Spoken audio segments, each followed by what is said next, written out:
अली कवर्धा हरी विठ्ठल श्री ज्ञानदेव तुकाराम पंढरीनाथ भगवान की जय। माऊली ज्ञानेश्वर महाराज की जय। शांती ब्रह्म एकनाथ महाराज की जय। जगद्गुरु तुकाराम महाराज की जय। सद्गुरु जोग महाराज की जय। नमामि सद्गुरुं शांतं सच्चिदानंद विग्रहं पूर्णब्रह्म परानंद मीशमालंदी वल्लभम्। ओम नमो ज्ञानेश्वरा करुणाकरा दयाळा, तुमचा अनुग्रह लाधलो पावन झालो चराचरी। मी कळा कुसरी काहीच नेने, बोलतो वचने अतिभाविका। तुमचा अनुग्रह लाधलो पावन झालो चराचरी। एका जनार्दनी तुमचा दास, त्याची आस पुरवावी। तुमचा अनुग्रह लाधलो पावन झालो चराचरी।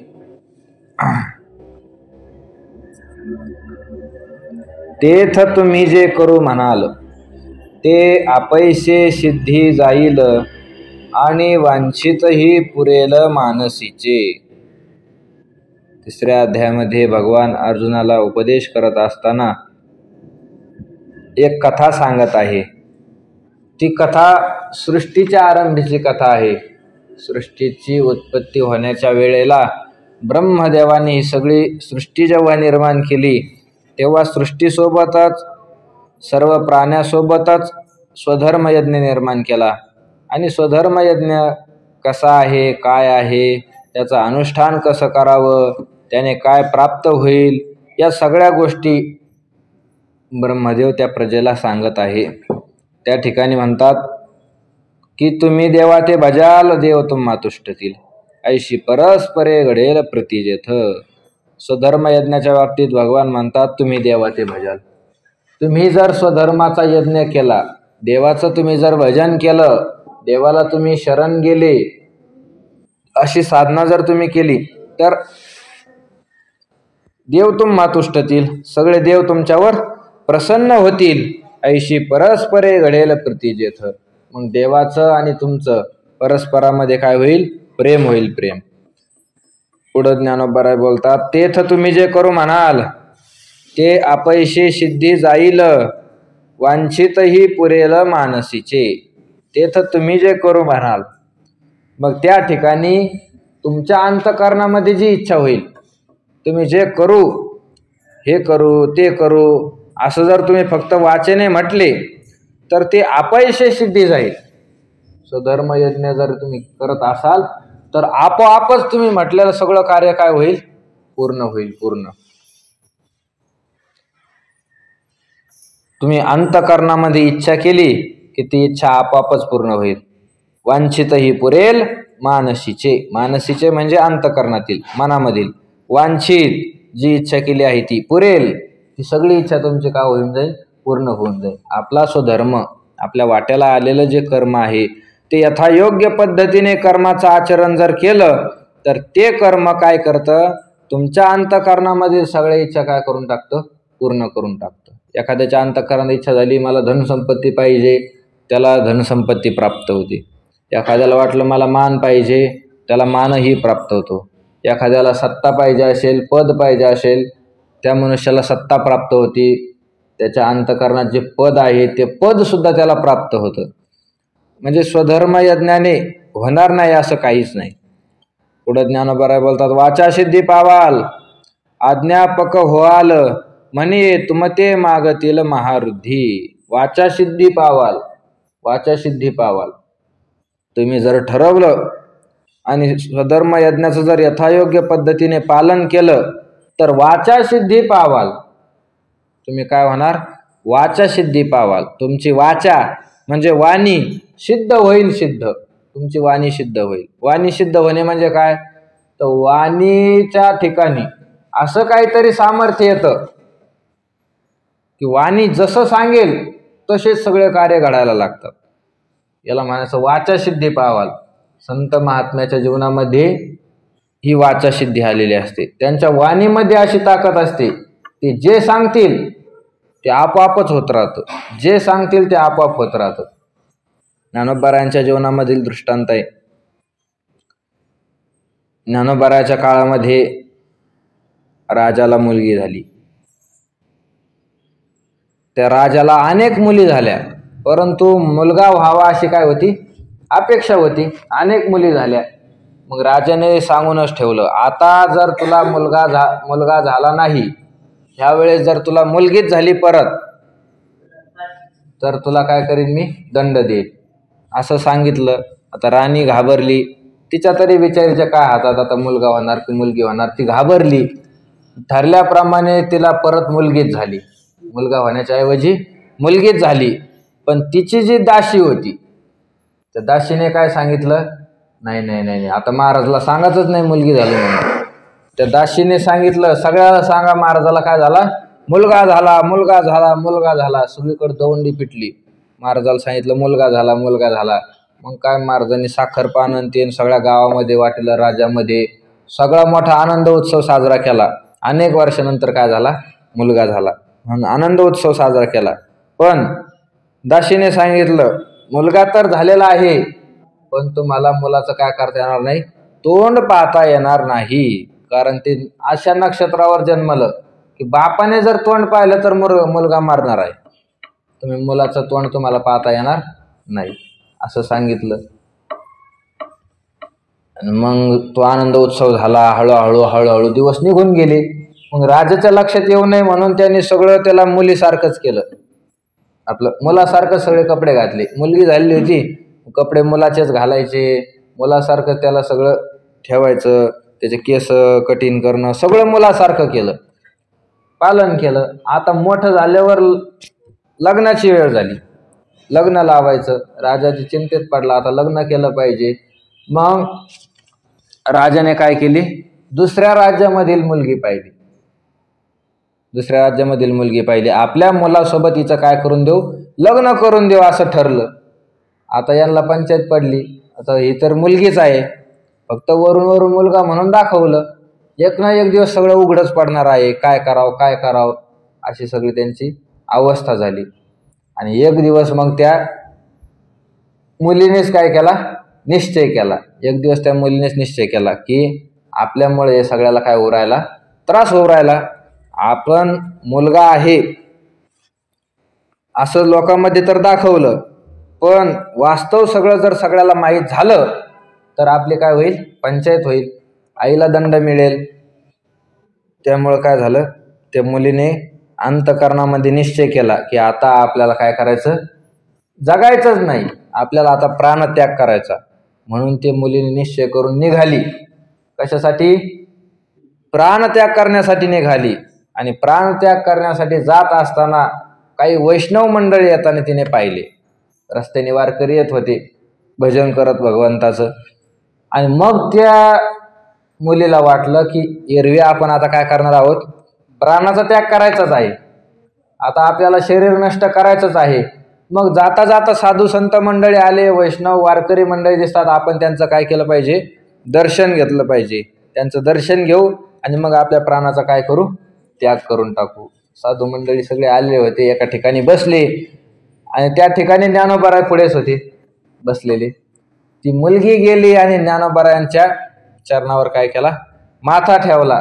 ज्ञानोबारायांच्या चरणावर माथा ठेवला. आता वरून कपडे सगळे मुलाचे घातलेले होते, सगळं मुलाचं होतं. नमस्कार केल्याबरोबर ज्ञानोबाराय म्हटले, उठ मुला.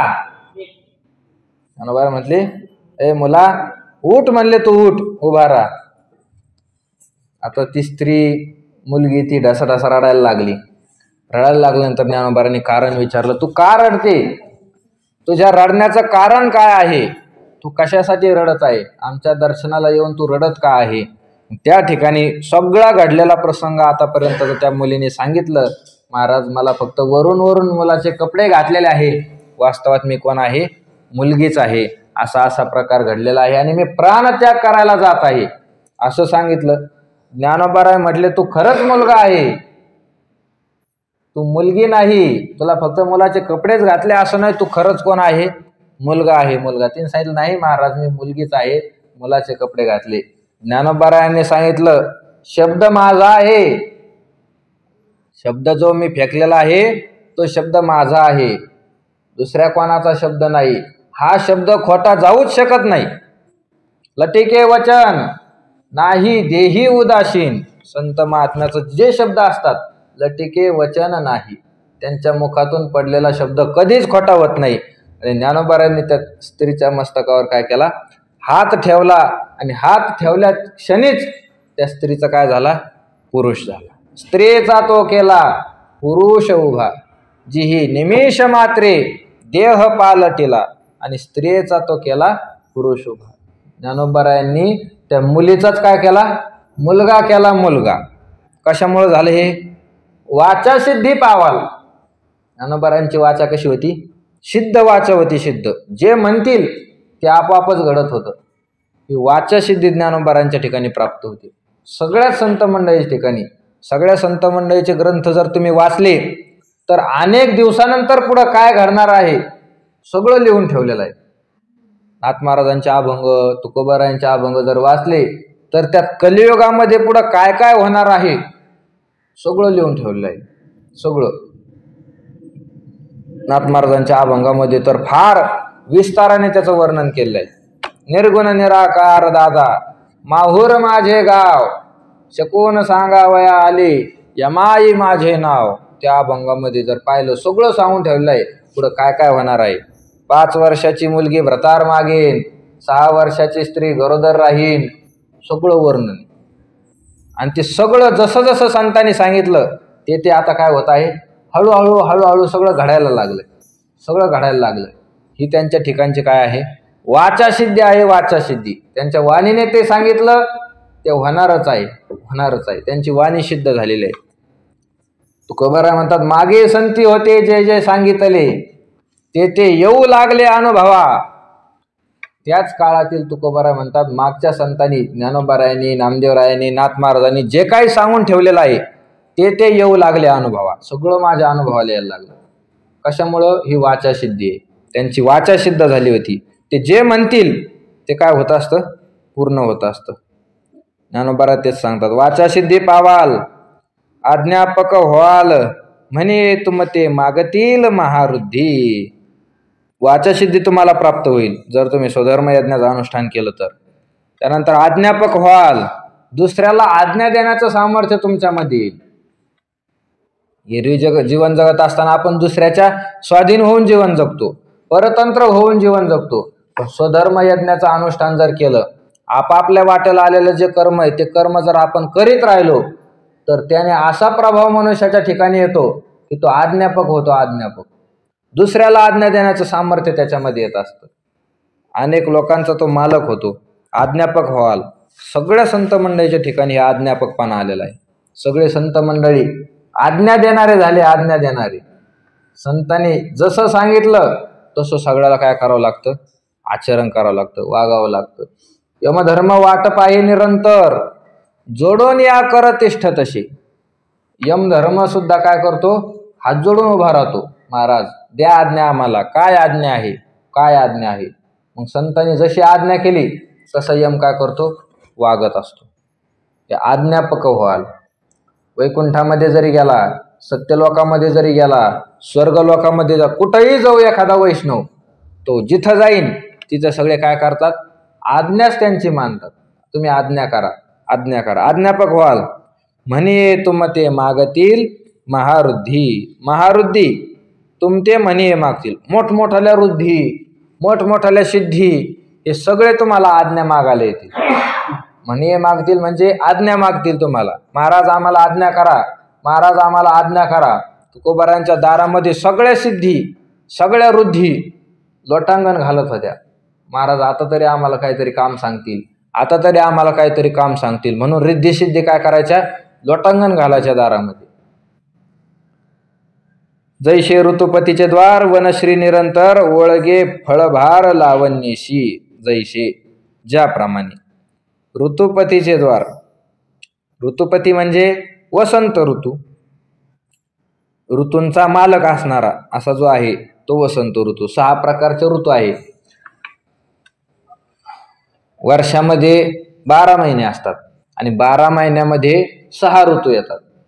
त्यामध्ये वसंत आहे, वसंत झाल्यानंतर ग्रीष्म आहे, ग्रीष्माच्या नंतर वर्षा ऋतू आहे, वर्षा ऋतूच्या नंतर शरद ऋतू, शरद ऋतूच्या नंतर हेमंत, हेमंतच्या नंतर शिशिर, असे 6 ऋतू. 2-2 महिन्यामध्ये एक ऋतू असतो. चैत्र वैशाखामध्ये वसंत येतो, ज्येष्ठ आषाढामध्ये ग्रीष्म असतो, त्यानंतर श्रावण भाद्रपदामध्ये वर्षा ऋतू, आश्विन कार्तिकामध्ये शरद ऋतू, त्यानंतर मार्गशीर्ष आणि पौष महिन्यामध्ये हेमंत आणि माघ फाल्गुनामध्ये शिशिर ऋतू. असे 6 ऋतू आहे. त्या 6 ऋतूमध्ये श्रेष्ठ ऋतू आहे वसंत ऋतू. तो ऋतू म्हणजे काय आहे, सगळ्याचा मालक आहे म्हणून त्याला ऋतुपती म्हटले ज्ञानोबारांनी. जैसे ऋतुपतीचे द्वार वनश्री निरंतर ओळगे फळभार लावण्यशी. वनश्री म्हणजे वनामधील जी शोभा आहे, वनामधील जे सौंदर्य आहे, ते वनाची शोभा वसंत ऋतूच्या दारामध्ये काय करते, सेवा करते, सेवा. कारण वसंत ऋतू येण्याच्या अगोदर सगळं वन काय असतं, वसाड पडलेलं असतं. वसंत ऋतू लागायच्या अगोदर सगळं वसाड पडतं,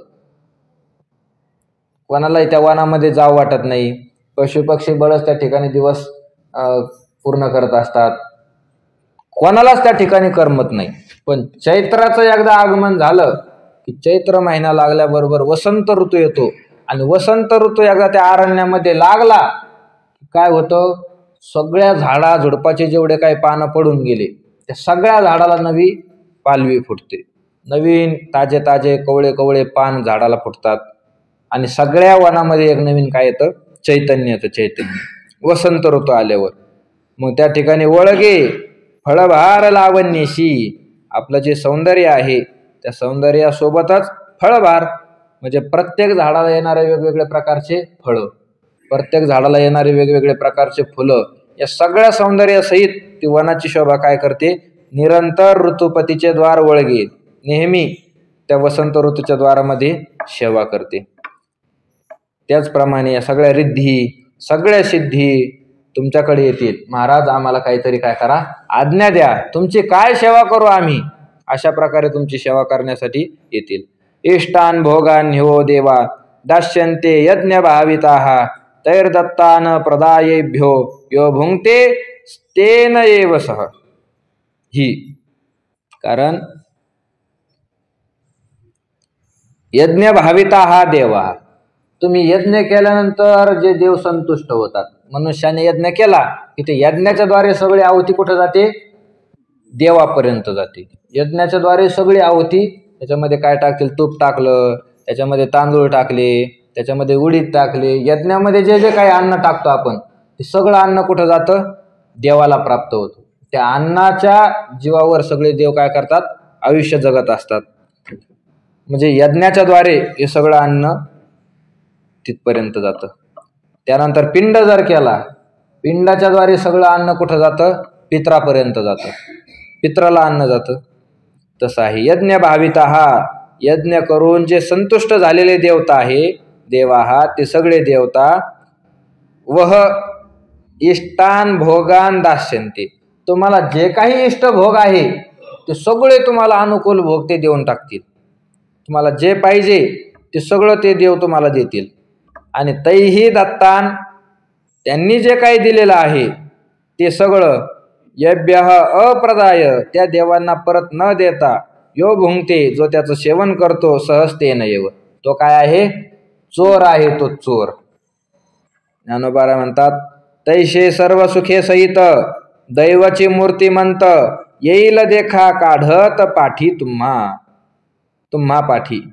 त्याप्रमाणे जसं सगळ्या वनातील जी शोभा आहे ते वसंत ऋतूची जशी सेवा करते तसं सर्व सुखे सहित मूर्तिमंत दैव, तुमचं मूर्तिमंत जे भाग्य आहे, जे मूर्तिमंत प्रारब्ध आहे, दैव, ते सगळं दैव म्हणजेच भाग्य.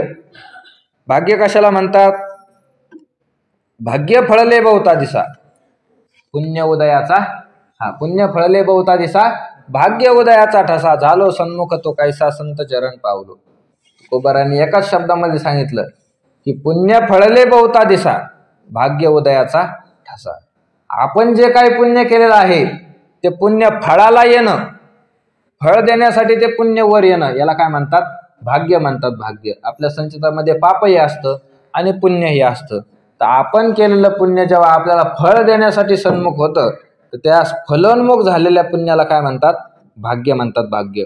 पुण्य जर फलोन्मुख झालं, पुण्य जर फळ देण्यासाठी समोर आलं, म्हणजेच भाग्य जर उजाडलं, तर फार आपलं काय होत असतं? कल्याणाकडे आपली वाटचाल होती. कल्याणाकडे अनुकूल गोष्टी प्राप्त होतात. अनुकूल गोष्टी. एखाद्या मनुष्याला जर फार मोठं धन सापडलं किंवा काहीच संबंध नसताना एखाद्या सभेमध्ये एखाद्या ठिकाणी जर त्या मनुष्याला मान मिळायला लागला तर लोक काय म्हणतात? याचं भाग्य उजळलं. याचं काय उजळलं? भाग्य उजळलं. ते आरक्षणावाले, मोर्चा काढणारे जरांगे, मनोज जरांगे, कोणाला माहीत होतं मनोज जरांगे कोण आहे, काय आहे? पण आज सगळ्या महाराष्ट्रामध्ये, सगळ्या भारतामध्ये त्यांचं काय झालं? नाव झालं. नाव. तर लोक काय म्हणतात? त्याचं भाग्य उजळलं. त्याचं एवढं नाव झालं, लौकिक झाला, उदो झालं, याचं काय झालं? भाग्य उजळलं. लोकांनी घराघरामध्ये फोटो लावले, घराघरामध्ये फोटो लावले. हे कशाचं लक्षण आहे? पुण्याचा उदय. पुण्याचा उदय झाला की धनसंपत्ती प्राप्त होते. पुण्याचा उदय झाला, लोकाला काय होतं? सगळी मान्यता प्राप्त होते. ज्ञानोबारायांच्या पालखी समोरचे घोडे, तुकोबारायांच्या पालखी समोरचे घोडे, त्या घोड्याचं काय आहे? काहीतरी भाग्य उजळलेलं आहे. त्यांचं काय आहे? पुण्य फळाला आलेलं आहे. त्याच्यामुळे ते घोडे असताना सुद्धा सगळे मनुष्य त्याच्या काय करतात? पाय पडतात, दर्शन घेतात. हे कशाचं लक्षण आहे? भाग्य उदयाचं लक्षण आहे. त्याचं भाग्य उजळलं. त्याचं जे पुण्य केलेलं होतं ते पुण्य त्या घोड्याच्या योनीमध्ये काय झालं? उजळलं. तसं जर पाहिलं तर मनुष्यापेक्षा घोड्याची योनी कशी आहे? नीच आहे. घोड्यापेक्षा मनुष्य श्रेष्ठच आहे. पशुमध्ये मनुष्य श्रेष्ठ असतो असं सांगितलेलं आहे. कारण घोड्याला बोलता चालता येत नाही, आपल्याला बोलता येतं. घोड्याला कधी नामस्मरण तीर्थयात्रा करता येत नाही, आपल्याला नामस्मरण तीर्थयात्रा करता येते. म्हणजे मनुष्य जर पाहिला तर घोड्यापेक्षा काय आहे? श्रेष्ठ आहे. घोडा नीच आहे. पण तरी सुद्धा सगळे लोक काय करतात? त्या घोड्याच्या पाय पडतात, दर्शन घेतात. ते घोडं लात मारतं तरी सुद्धा त्याच्या लाता खाऊन लोक काय करतात? दर्शन घेतात. हे भाग्य उदयाचं त्याचं काय आहे? लक्षण आहे. म्हणजे एखाद्याचं जर भाग्य उदयाला आलं की त्याला अनुकूल गोष्टी सगळ्या काय होतात? प्राप्त व्हायला लागतात. अनुकूल गोष्टी. तसंच परमार्थामध्ये सुद्धा भाग्यच उदयाला यावं लागतं. परमार्थामध्ये. कारण परमार्थामध्ये सगळ्यात महत्त्वाचा घटक जर कोणता असेल तर संताची भेट होणं आहे. संताची भेट. परमार्थ करून जर संताची भेट होत नसेल तर त्याच्या परमार्थाला अजून काय नाही झाली? दृढता आली नाही. दृढता आली नाही. कारण परमार्थाचं जे फल आहे, भगवंताची प्राप्ती होणं, भगवंताचा साक्षात्कार होणं, हे परमार्थाचं फल आहे. आणि ते परमार्थाचं फल हे संताशिवाय मिळत नाही. संताविना प्राप्ती नाही, ऐशे वेद देती ग्वाही. नाथ महाराज म्हणतात त्या देवाची तुम्हाला प्राप्ती करायची ना, हे संताशिवाय घडू शकत नाही. संतच तुम्हाला काय करतील? त्याची प्राप्ती करून देतील. धरावे संताचे ते पाय, संताचे पाय धरावे लागतील, मग तुम्हाला देवाची काय होईल? प्राप्ती होईल. म्हणजे संताची भेट अगोदर काय आहे? महत्वाची आहे. संताची भेट नसेल तर देव जरी जवळ आला तरी सुद्धा ते देवाचा साक्षात्कार काहीच कामाचा नाही.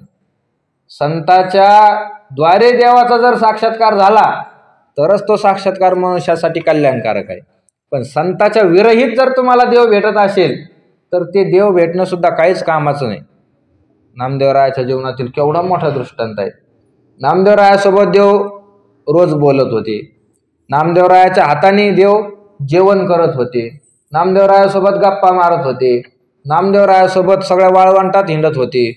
सगळं नामदेवरायासोबत देवाचा कारभार होता. म्हणजे झोपेतून उठलं का नामदेवराय लगेच मंदिरामध्ये, आणि थेट झोपायलाच काय येत होते, परत घरामध्ये येत होते. एवढं नामदेवरायाचा आणि देवाचा काय होता, संबंध होता. पण तरी सुद्धा नामदेवरायाला देवानेच काय केलं, गुरुकडे पाठवलं. औंढा नागनाथाच्या ठिकाणी विसोबा महाराजाकडे पाठवलं. कशासाठी? नामदेवा, तू जरी मला ओळखत असला, माझ्यासोबत जर हिंडत असला, पण माझं जे वास्तव स्वरूप आहे त्या वास्तव स्वरूपाला तू अजून काय करत नाही, ओळखत नाही. तुला गुरुलाच शरण जावं लागणार आहे. गुरुला शरण गेल्याशिवाय तुला माझं वास्तव स्वरूप कळणार नाही. नामदेवरायाने सांगितलं असं कसं ओळखत नाही? मग त्याच्या काही परीक्षा घेतल्या. वाळवंटात नामदेवराय सकाळी स्नान करायला बसले, आणि स्नान केल्यानंतर काय केलं, देवपूजा करायची, गंध लावायचा म्हणून बसले. गंध उगाळलेला आहे आणि गंध लावणार तर ते भुंगा त्यांच्या समोर यायला लागला, तोंडासमोर. 2-3 वेळेस ज्ञानोबारांनी दुर्लक्ष केलं, पण परत ते गंध लावायच्या टायमाला काय करायचं, भुंगा समोर यायला लागला. भुंगा जवळ येत असता ज्ञानोबारायला आपलं नामदेवरायाला काय झालं, थोडा त्रास आला आणि त्याने त्या भुंग्याला मारलं सरशी. तो भुंगा लांब जाऊन पडला. गंध लावला, सगळं झालं, आटोपलं सगळं, स्नान संध्या झाली, आणि नामदेवराय दर्शनासाठी कुठं आले, मंदिरामध्ये दर्शनासाठी आले. तर देवाचा गाल सुजलेला, एवढा मोठा गाल झालेला. मग देवाला विचारलं, देवा, तू सगळ्या जगाचा मालक आहे, तू कोणालाच सोडलं नाही. कृष्ण अवतारामध्ये, राम अवतारामध्ये चांगल्याला मारलं तू, रावण कंस सारख्याला, आणि तुझा गाल कस काय सुजला आज? तुला कोणी मारलं? त्या ठिकाणी देवाने सांगितलं, माझ्याच्या का भक्तांनी मला मारलं. नामदेवराय म्हणायला लागले, जर देवाला मारत असेल तर भक्त कशाचा? मग देवाला मारतो म्हटल्यावर तो काय भक्त झाला काय? तो देवाचा वैरी झाला. म्हणले वैरी झाला. नामदेवराय सांगितलं, देवा सांग कोणत्या भक्ताने तुला मारलं, मला त्या भक्ताचं नावच सांग. म्हटले असा कसा तुझा भक्त आहे? देवाने सांगितलं, नामदेवा, तूच मला मारलेला आहे. म्हणजे मी कधी मारलं? मग आठवण करून दिली. वाळवंटामध्ये जेव्हा तू गंध लावत होता तेव्हा मी भुंग्याच्या रूपाने आलो होतो, मला तू मारलं. मग नामदेवरायाच्या लक्षात आलं. 2-3 दृष्टांताने भगवंताने लक्षात आणून दिलं की मी जरी तुझ्या सोबत राहत असलो तरी माझ्या खऱ्या स्वरूपाला, वास्तव स्वरूपाला तू काय करत नाही, ओळखत नाही. वास्तव स्वरूपाला तू ओळखत नाही. म्हणून तू काय कर, औंढ्या नागनाथाला जा, गुरूंचा आश्रय घे, आणि त्या गुरुकडून माझं वास्तव स्वरूप कसं आहे ते जाणून घे. ते गुरु तुला आत्मज्ञान देतील, आणि मग तू काय होशील, माझ्या स्वरूपाला यथायोग्य पद्धतीने जाणशील. नामदेवराय तिथं गेले, गुरुचं दर्शन घेतलं, आणि गुरुनी चमत्काराने दाखवून दिलं, आणि काय केलं, आत्मज्ञान नामदेवरायाला दिलं.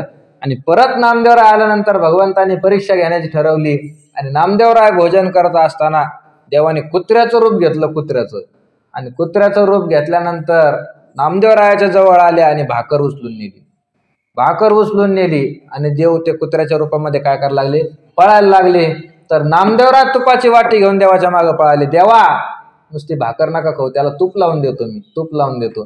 मग भगवंतांनी साक्षात्कार दिला आणि सांगितलं, नामदेवा, आता तू माझ्या स्वरूपाला काय करताय, खरोखर ओळखत आहे. नामदेवरायासारखा जरी महात्मा असला, रात्रंदिवस देव जरी सोबत हिंडत असला, तरी तो देव कल्याण करू शकत नाही.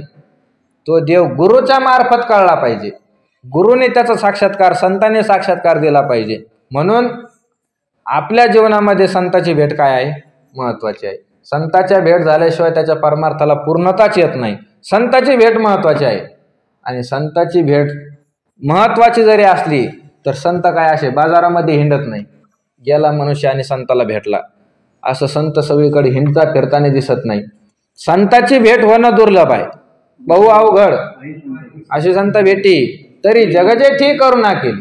ही संताची भेट होणं, तुकोबाराय म्हणतात, फारच काय आहे, अवघड आहे. नाथमार्जन त्याचं तर फारच विश्लेषण केलेलं आहे. चंद्रामृत सुकेश होईल, आस्था जाता रवी धरवेल, बाया हेळा सागर तरवेल, पर त्या साधूची भेट न होईल का. संताची भेट होणं एवढं सोपं नाही. कोणालाही संताची भेट सहजासहजी होत नाही. मग नेमकी भेट होते कशाने? संताच्या भेटीचं साधन नेमकं काय आहे? काहीतरी साधन असेल ना. कारण कोण्याही वस्तूची भेट, कोण्याही व्यक्तीची भेट होण्याच्या अनेक साधनं असू शकतात. कोणत्या आणि कोणत्या तरी साधनाने ती वस्तू आपल्याला मिळू शकते. संत वाङ्मयामध्ये जर पाहिलं तर संतांनी आपल्यासाठी सगळंच सांगून ठेवलं. देव कशाने प्राप्त होईल हे सुद्धा संतांनी सांगून ठेवलं. संत कशाने प्राप्त होईल हे सुद्धा संतांनी सांगून ठेवलं. धन संपत्ती कशाने प्राप्त होईल हे सुद्धा संतांनी सांगितलं. मान मान्यता सत्ता पद कशाने प्राप्त होईल हे सुद्धा संतांनी प्राप्त होईल. नरक कशाने तुम्हाला प्राप्त होईल हे सुद्धा संतांनी सांगून ठेवलं. काहीच शिल्लक ठेवलं नाही आपल्यासाठी, सगळं सांगितलं. नरक कशाने प्राप्त होईल, एखादा म्हटलं मला नरकच पाहिजे, संतांनी सांगितलं नरका जाणे तरी पापे आचरावी, पाप करत राहा, तू आपोआपच काय होशील, नरकाला जाशील. सगळं माध्यम सांगितलं. एखाद्याने विचारलं नाही मला नरकाला जायचं नाही, मला भगवंताकडे जायचं, भगवंताची भेट झाली पाहिजे, संतांनी सांगितलं तेने नारायण देईल भेटी, कलियुगा माझे करावे कीर्तन, तेने नारायण देईल भेटी. नारायणाची भेट कशाने होईल हेही सांगितलं. एखाद्याने विचारलं महाराज संताची भेट कशाने होईल, ते सुद्धा साधू संतांनी सांगितलं. संताची भेट होण्यासाठी काय पाहिजे, तर त्या ठिकाणी उत्तर देत असताना भाग्याचा उदय ते हे जोडी संत पाय.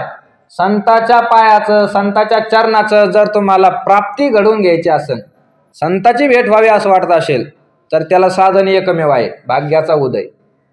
तुमच्या भाग्याचा उदय झाला पाहिजे. भाग्याचा उदय झाला की संत महात्मे तुम्हाला आपोआप मिळतील. भाग्याचा उदय झाला पाहिजे.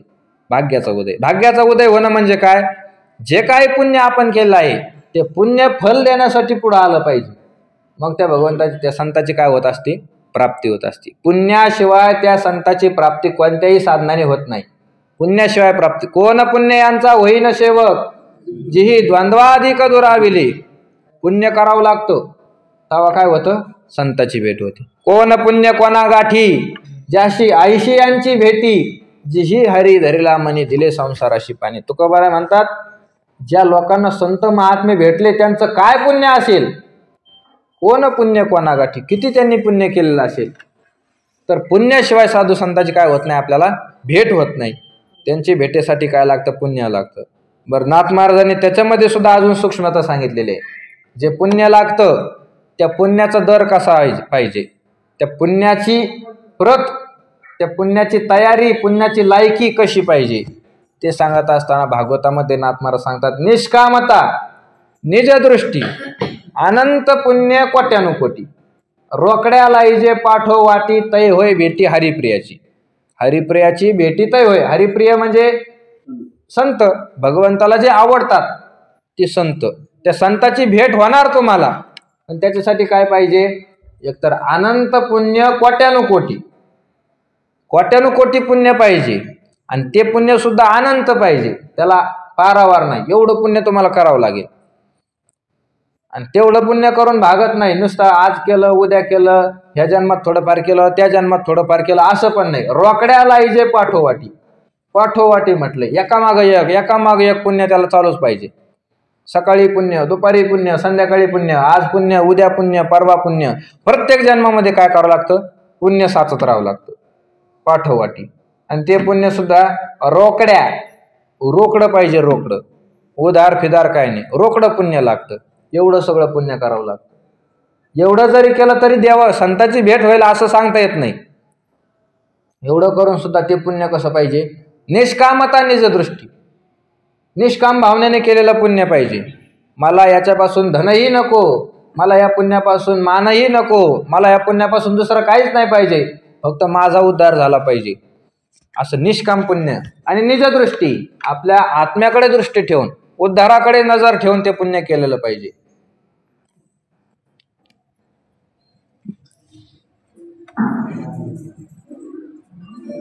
नाथ महाराज सांगतात की जे काही पुण्य आहे ते पुण्य निष्काम झालं पाहिजे आणि निजदृष्टीने झाले पाहिजे.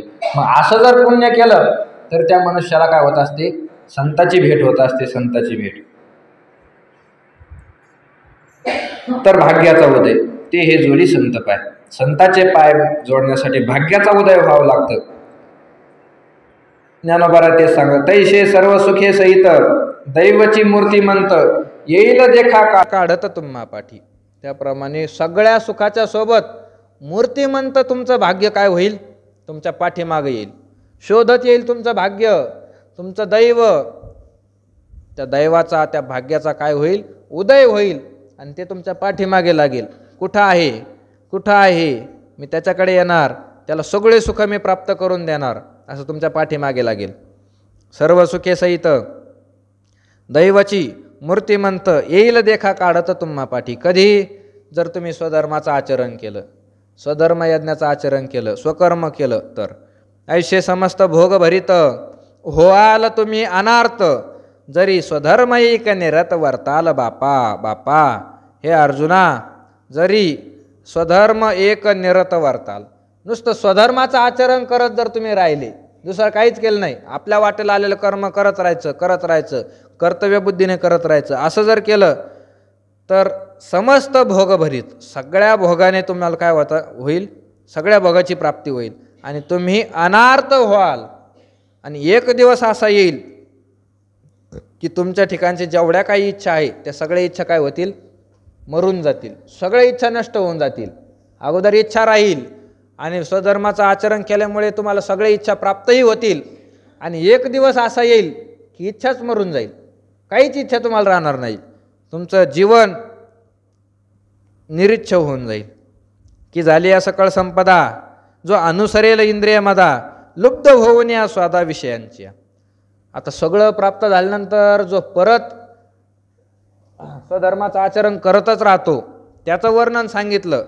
पण ज्ञानोबा पुढं बोलतात की झाली या सकळ संपदा, जर त्याने स्वधर्माचं आचरण केलं, देव खुश झाला आणि देवाने त्याला संपत्ती दिली, श्रीमंत झाला, सत्ता मिळाली, त्याला मान मान्यता प्राप्त झाली, असं सगळं अनुकूल जर त्याला प्राप्त झालं आणि त्यानंतर जो इंद्रियमद अनुसरेल, इंद्रियांच्या उन्मत्तपणाला अनुसरण करेल, म्हणजे इंद्रियाच्या द्वारे जो उन्मत्त होईल, लुब्ध होऊन या स्वादा विषयांच्या, विषयांच्या स्वादा लुब्ध होऊन या, विषयांचा जो काही स्वाद आहे, शब्द स्पर्श रूप रस गंध, या विषयाचा जो काही आनंद आहे त्या आनंदाला जो भुलून जाईल, आनंदामध्ये जो रममान होईल आणि मग जी काही संपत्ती आहे त्या सगळ्या संपत्तीचा काय करील?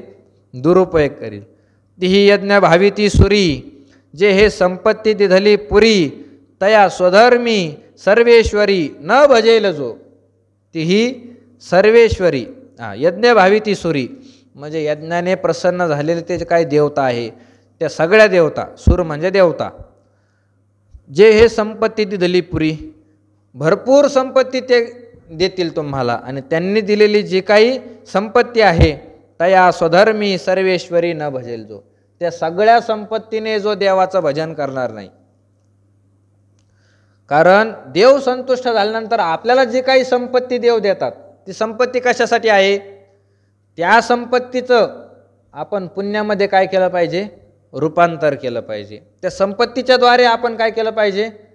पुण्य कमविलं पाहिजे. पुण्य जोडून या धन उत्तम व्यवहारे, उदास विचारे वेच करी. तुकोबारा सांगतात चांगला व्यवहार करा आणि उत्तम व्यवहार करून धनाची प्राप्ती करून घ्या. आणि धनाची प्राप्ती कशासाठी करायची? साचून ठेवण्यासाठी नाही करायची. काही लोक काय करतात? धन प्राप्त करून ठेवतात, गोळा करून ठेवतात आणि त्यांच्याजवळ एकदा धन आलं की ते धन काय करतं? तिथंच राहतं, जन्मठेप त्या धनाला साचून राहतं. आणि मग ते मेला का मग पोरं त्या धनासाठी काय करतात? भांडण करतात. साचवूनी मरे धन, लावी पोराशी भांडण, नाही नारायण तुका म्हणेस मारला. तुका म्हणे धन, धनासाठी देती प्राण. त्या धनासाठी सगळे काय करतात? जीव द्यायला लागतात. धन साचवण्याचा काय आहे? परिणाम आहे. तुकोबारांनी नाटाच्या अभंगामध्ये सुद्धा तेच सांगितलं. धन तुम्ही प्राप्त करा, पण प्राप्त करून धन पुरून नका ठेवू. धन बँकेमध्ये घरामध्ये साचून ठेवू नका. आलं का त्याचा काय करायचा? सत्कार्यामध्ये विनियोग करायचा. धन आलं की त्याचा सत्कार्यामध्ये काय करायचा? विनियोग करायचा. काही ना काही सत्कार्य करत राहायचं. जोडून या धन न घाली माती, ब्रह्मवृंदे पूजन येती. तुकोबारा म्हणतात धन प्राप्त करून मातीत घालून ठेवू नका, त्याचा काय करा? सदुपयोग करा. ब्रह्मवृंदे पूजन येते. एखादा संन्यासी असेल, ब्राह्मण असेल, साधू असेल, महात्मा असेल, संत असेल, त्याची काय करा? सेवा करा. एखादा साधक असेल, त्या साधकाची काय करा, सेवा करा, सेवा. त्या धनाच्या मार्फत आपण या सगळ्या मंडळीची काय केली पाहिजे, सेवा केली पाहिजे. कारण गृहस्थ आश्रमच त्याच्याकरता सांगितलेला आहे. 4 प्रकारचे जे आश्रम सांगितले वेदाने, त्यामध्ये सर्वात मोठी जबाबदारी गृहस्थ आश्रमामध्ये आहे. धन्य गृहस्थ आश्रम हा, गृहस्थ आश्रम धन्य आहे. असं का सांगितलं जातं की बाकीचे जे 3 आश्रम आहेत, ब्रह्मचारी, वानप्रस्थ आणि संन्यासी, या 3 आश्रमामधील सगळ्या लोकांना जगवण्याचं काम कोणाकडे आहे, गृहस्थ आश्रमाकडे आहे. गृहस्थ आश्रमातील व्यक्तींनी कष्ट करायचे, धनसंपत्ती प्राप्त करायची, आणि आपल्या भागामधील जो ब्रह्मचारी असेल, आपल्या भागामधील जो वानप्रस्थी असेल, आपल्या भागामधील जो कोणी संन्यासी असेल, त्या 3 जणांचं काय केलं पाहिजे, त्याने पालन केलं पाहिजे. त्याने पाहिलं पाहिजे आपल्या भागामध्ये आश्रम आहे, ब्रह्मचारी या ठिकाणी राहतात, या ठिकाणी संन्यासी महात्मे राहतात, तर हे काही कष्ट करत नाही, मग यांच्या खाण्यापिण्याची काय केली पाहिजे, त्यांनी सोय केली पाहिजे. यांना घालायला कपडे आहे का, त्या कपड्याला त्याची त्यांनी सोय केली पाहिजे. सगळ्या बाजूनी यांना काय दवाखाना, औषध पाणी लागतं काय, ही गृहस्थ आश्रमातील व्यक्तीवर काय असते, जबाबदारी असते, जबाबदारी. म्हणून धन जे काही प्राप्त करायचं, त्या धनाचा काय झाला पाहिजे, सदुपयोग झाला पाहिजे. प्रत्येक सत्कार्यामध्ये ते गेलं पाहिजे. धन जर प्राप्त झालं, त्याचं अन्नदान झालं पाहिजे, प्रत्येकाने अन्नदान केलं पाहिजे, साधू संताला वस्त्रदान दिलं पाहिजे, जे काय असेल त्यांना काय लागतं काय नाही ते सगळं दान दिलं पाहिजे. सेवा आपल्याकडून घडली पाहिजे. त्या मार्फत सेवेने काय होत असतं, पुण्य होत असतं. म्हणजे धन आपलं जे काय आहे ते धन दुसऱ्याला द्यायचं, आणि त्या सेवेमधून काय करायचं, पुण्य आपल्याकडे प्राप्त करायचं, पुण्य प्राप्त करायचं. याच्यासाठी सगळे देवदेवता आपल्याला काय करतात, धन संपत्ती देत असतात. शास्त्र सांगतं आपल्याला जे काही प्राप्त होतं त्या धनामधील 10% धनाचा भाग हा कशासाठी केला पाहिजे, धर्मासाठी केला पाहिजे. 10% धन हे धर्मासाठी गेलं पाहिजे. जर तुम्हाला रोज 100 रुपये मिळत असतील तर ते 90 रुपये तुम्ही संसारासाठी वापरा, पण त्यातलं जे काही 10 रुपये आहे ते 10 रुपये कुठे गेले पाहिजे, धर्मकार्यामध्ये गेलं पाहिजे. त्या 10 रुपयाचं कोणाला अन्नदान झालं पाहिजे, नंतर त्या 10 रुपयाच्या एखाद्या महात्म्याला दक्षिणा गेली पाहिजे, त्या 10 रुपये विनियोग सगळ्या धर्मामध्ये झाला पाहिजे, असं शास्त्र सांगतं. म्हणजे आपलं जे काही आहे त्याच्यामधून आपल्याला सेवा घडते. सेवा घडणं महत्त्वाचं आहे. संताची सेवा करावी, एखाद्या साधकाची सेवा. तुकोबारायासारखे महात्मे, तुकोबारायासारखे महात्मे त्या साधकांची सेवा घडावी अशी काय केलेली आहे, इच्छा केलेली आहे.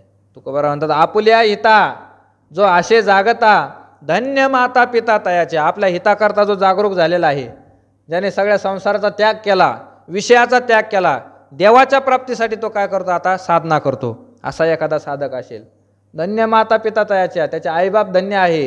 गीता भागवत करीती श्रवण, गीता ग्रंथाचा जे कोणी अभ्यास करतात, भागवताचा, ज्ञानेश्वरी गाथा याचा जे कोणी अभ्यास करतात, आचरण करतात, ज्याने सगळं संसार सोडून दिला, ग्रंथाला ज्याने आपलं जीवन वाहिलं, साधना करण्यामध्ये जो आपला काळ घालवतो, किंवा अखंड चिंतन विठोबाचे, एखादा जर भगवंताचं अखंड नामस्मरण करत असेल, असं जो कोणी करतो, तुकोबाराय म्हणतात, तुका म्हणे मज घडो त्याची सेवा, तरी माझ्या दैवा पार नाही.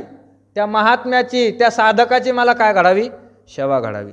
म्हणजे तो अजून संत झालेला नाही, संतपदाला तो प्राप्त नाही, पण संत होण्यासाठी काय करतोय, साधना करत आहे, तर त्याची सेवा मला घडली पाहिजे, ही तुकोबारायांची अपेक्षा आहे. जर सेवा घडली तरी माझा दैवा पार नाही, तुकोबाराय म्हणतात, त्याच्यापेक्षा माझं भाग्य दुसरं कोणतं नाही. अशा महात्म्याची, साधकाची मला सेवा घडली पाहिजे, सेवा घडली पाहिजे. चातुर्मासातील एवढ्या लोकांना काय करतात, अन्नदान करतात. अन्नदान चातुर्मासामध्ये यावर्षी तर अशी परिस्थिती झालेली आहे की मधुकरी खाणाऱ्यापेक्षा मधुकरी देणारेच जास्त झाले. ते मंदिराच्या पलीकडे 2-3 ठिकाणी अशा मधुकरी आहे की मधुकरी देण्यासाठी त्यांना लोकच सापडत नाही, लोकच सापडत नाही. अन्नदान देण्याची तर फार इच्छा आहे, पण लोक सापडत नाही, कोणाला अन्नदान द्यावं, इतके अन्नदान करणारे झाले. हे कशासाठी अन्नदान करतात, अखंड चिंतन विठोबाचे. हे लोक भगवंताचं नामस्मरण करतात, यांना आपण दिलं पाहिजे, त्याच्यातून ते पुण्याची अपेक्षा करतात. तर देव आपल्याला जे काही धन देतात त्या धनामधून आपण काय केलं पाहिजे, पुण्याचं अर्जन केलं पाहिजे. ते धन दुसऱ्याला दिलं पाहिजे, सत्कार्याला, आणि त्याच्यामधून पुण्य घेतलं पाहिजे. पण सगळेच असं करतात असंही नाही. काही काही लोक सात्विक असतात, आपलं जे काही धन आहे त्याच्यामधून दान धर्म करत असतात, पण सगळे असे नाही.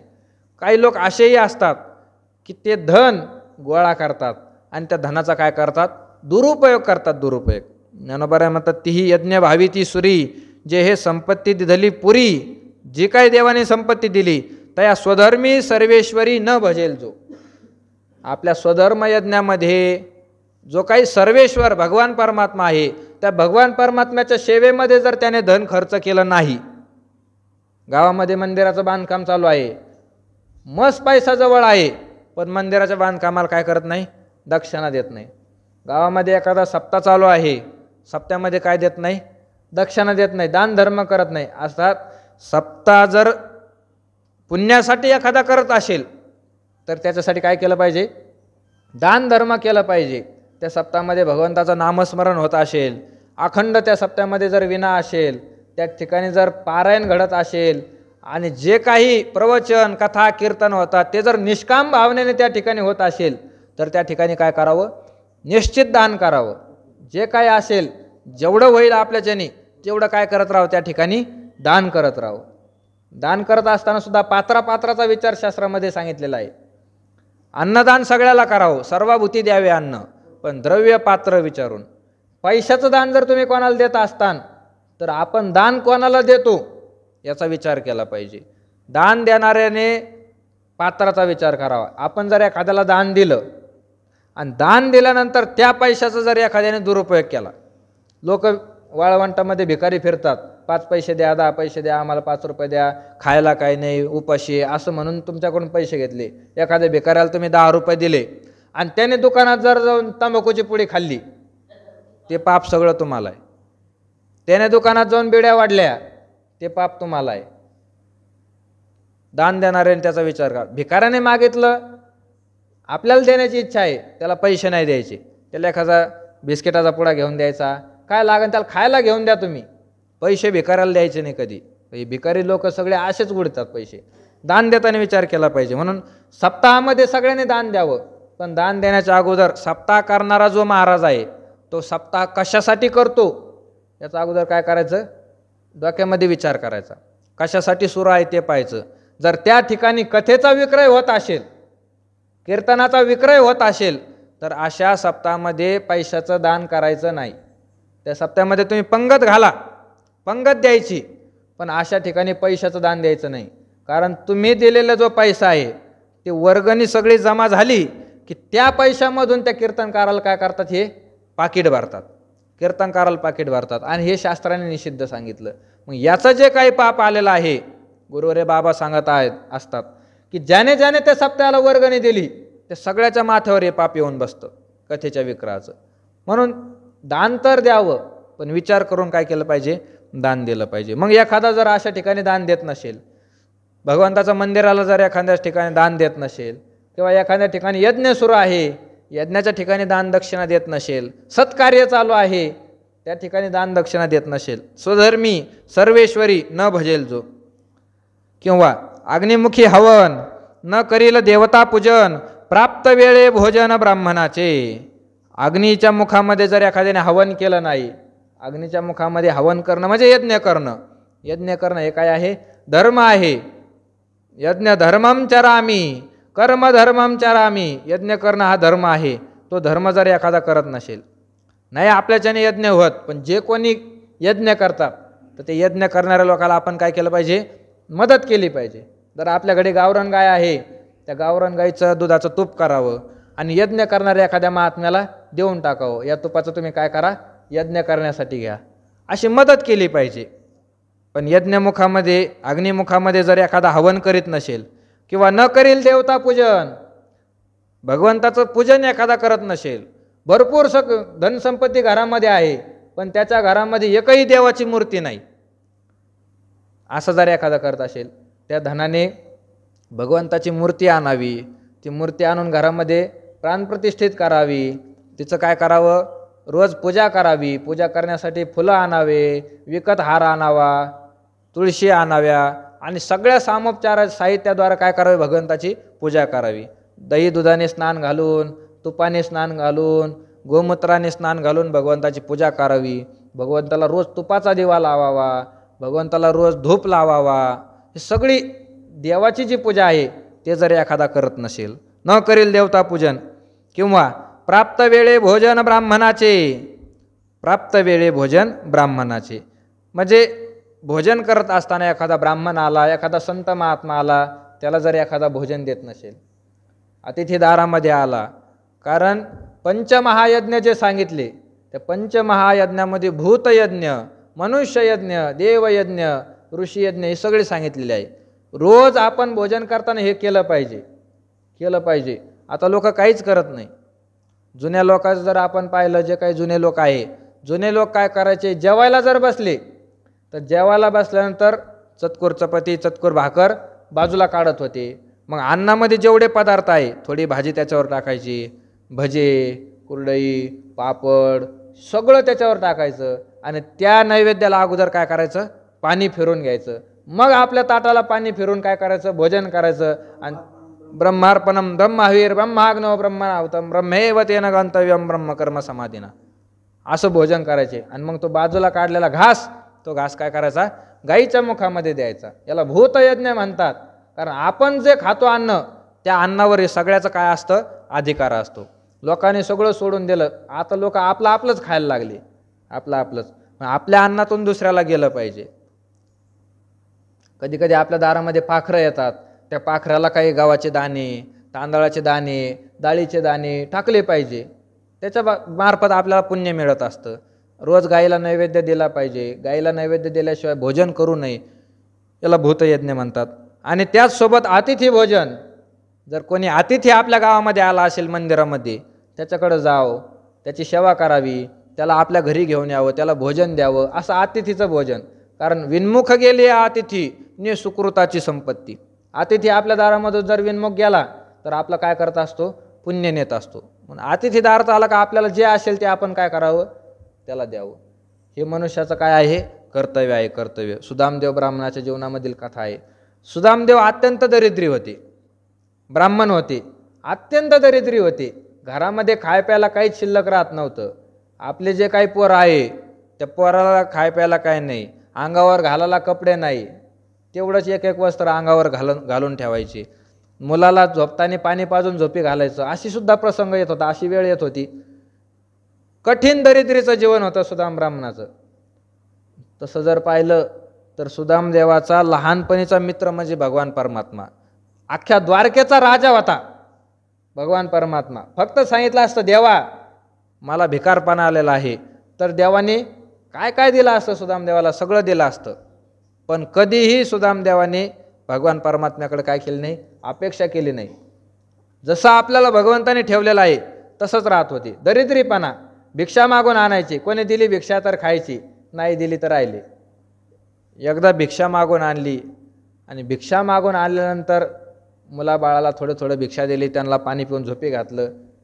आणि त्यानंतर आपल्या ताटामध्ये भिक्षा घेतलेली आहे, थोडी भिक्षा, अर्धी चतकोर भाकर, आणि ती भाकर आणि तोंडामध्ये घास घेणार तर दारामध्ये अतिथी येऊन उभा राहिला.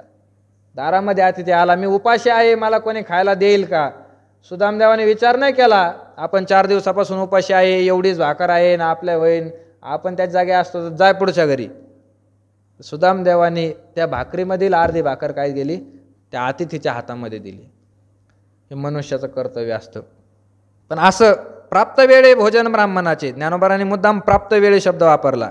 गावामध्ये ब्राह्मण असेल, ब्राह्मणाला तर घरी आणत नाही जेवण्यासाठी, पण प्राप्त वेळे, एखाद्या वेळेस भिक्षा मागता मागता ब्राह्मण दारामध्ये आला तर त्यावेळेस सुद्धा जर एखादा भोजन देत नसेल, त्याला जर पुढच्या घरी जा असं म्हणत असेल, असा जर एखादा मनुष्य करत असेल, आणि अजून ज्ञानोबा पुढे सांगतात तो काय काय करतो आणि ही क्रिया केल्यानंतर त्याला काय काय प्राप्त होतं, कसं त्याला देव त्रास देतात, त्याला जी संपत्ती दिलेली आहे त्या संपत्तीचा जर दुरुपयोग केला तर दुरुपयोग केल्यानंतर त्याची पुढची क्रिया कशी होती, त्याला कसं कसं त्याचं पतन होतं, कसं त्याला पुढं भोगावं लागतं, हे सगळं वर्णन ज्ञानोबारांनी पुढं केलेलं आहे. पण आपली वेळ संपलेली आहे. आज 105 ओळीपर्यंत आपण चिंतन केलेलं आहे. उद्या पुढच्या वेळेचं चिंतन करण्याचा प्रयत्न करू. पुंडलिक वरद हरी विठ्ठल श्री ज्ञानदेव.